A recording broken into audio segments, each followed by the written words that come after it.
అబ్కే bar 400 పార్ ఇది BJP నినాదం. మూడోసారి కేంద్రంలో అధికారంలోకి వస్తున్నాం, హ్యాట్రిక్ సాధిస్తున్నామని ప్రధానమంత్రి మోడీతో పాటు బీజేపీ సీనియర్ నాయకులు ధీమా వ్యక్తం చేస్తున్నారు.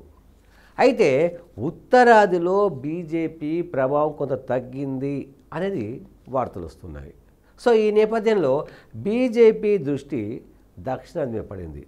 దక్షిణాదిలోని 5 రాష్ట్రాల్లో మెజార్టీ సీట్లను సాధించాలని ఆ పార్టీ నిర్ణయించింది.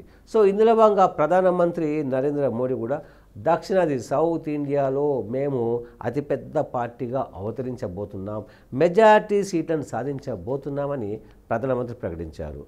సో తెలంగాణ, ఏపీ, కర్ణాటక, తమిళనాడు అట్లాగే కేరళ ఈ 5 రాష్ట్రాల్లో మొత్తం 131 అసెంబ్లీ సీట్లు ఉంటే 2019లో 29 సీట్లను బీజేపీ గెలిచింది. సో అది అతిపెద్ద పార్టీ అని బీజేపీ చెప్పుకుంటుంది. అంటే 131లో మెజార్టీ స్థానాలు తెలంగాణ వరకు వస్తే కేవలం 4 పార్లమెంట్ స్థానాలు మాత్రమే గెలవడం జరిగింది. గతంలో కర్ణాటకలో ప్రభావం ఉంది. కర్ణాటకలో అసెంబ్లీలో కూడా అక్కడ గవర్నమెంట్ ఏర్పాటు చేయడం జరిగింది కాబట్టి అసెంబ్లీతో పాటు పార్లమెంట్లో కూడా కర్ణాటకలో ఎక్కువ సీట్లు రావడం జరిగింది. కేరళలో సిపిఎం ప్రభావం ఎక్కువ ఉంది. అయితే అక్కడ రెడ్ కారిడార్ అంటారు దాన్ని, అంటే కామ్రేడ్లు కాబట్టి ఎర్ర జెండా కాబట్టి. సో ఎర్ర జెండా బదులు ఈసారి కాషాయ జెండా ఎగురుతుంది కేరళలో అని ప్రధానమంత్రి చెప్తున్నారు. తెలంగాణలో కూడా కాంగ్రెస్ కాదు, ఖచ్చితంగా కాషాయమే వస్తుంది అని ప్రధానమంత్రి ధీమా. ఏపీలో కూడా పరిస్థితి మాదే, మా కూటమే గెలుస్తుంది అని. సో తమిళనాడులో డిఎంకేని ఢీకొట్టే సత్తా అక్కడ ఏ పార్టీ కూడా లేదు. అయితే డిఎంకే లేదంటే అన్నా డిఎంకే, అది వాస్తవ పరిస్థితులు. కర్ణాటక చూస్తున్నాం, ఇంతకుముందు చెప్పాం బీజేపీ లేదా కాంగ్రెస్, అంతకుముందు జనతాదళ్ ఉండే. సో జేడీ కూటమి కూడా బీజేపీ సపోర్టు. కాబట్టి 5 రాష్ట్రాల పరిస్థితులు కూడా చూస్తుంటే ఎక్కడ కూడా బీజేపీ క్లీన్ స్వీప్ చేసే అవకాశాలు కనిపించట్లేదు. కేరళలో అంత ఈజీ కాదు, సిపిఎం ఖచ్చితంగా గెలిచే అవకాశం ఉంటాయి.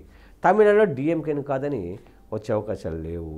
సో తెలంగాణ పరిస్థితి మనం చూస్తున్నాం. ఆంధ్రప్రదేశ్లో కూడా వస్తే కూటమి కొద్దిగా సీట్లు రావచ్చు.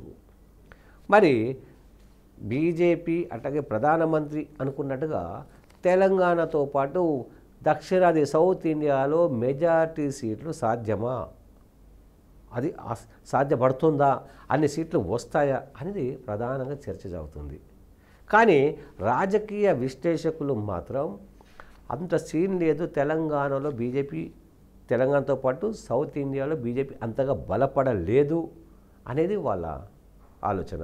మరి ఏం జరుగుతుంది, ఫలితాలు ఎంతవరకు వస్తాయి? సో ఖచ్చితంగా ఊహాగానాలను పక్కన పెడితే ఖచ్చితమైన ఫలితాలు రావాలంటే వాటి కోసం మనం జూన్ 4 వరకు ఎదురు చూడాల్సిందే, నిరీక్షించాల్సిందే.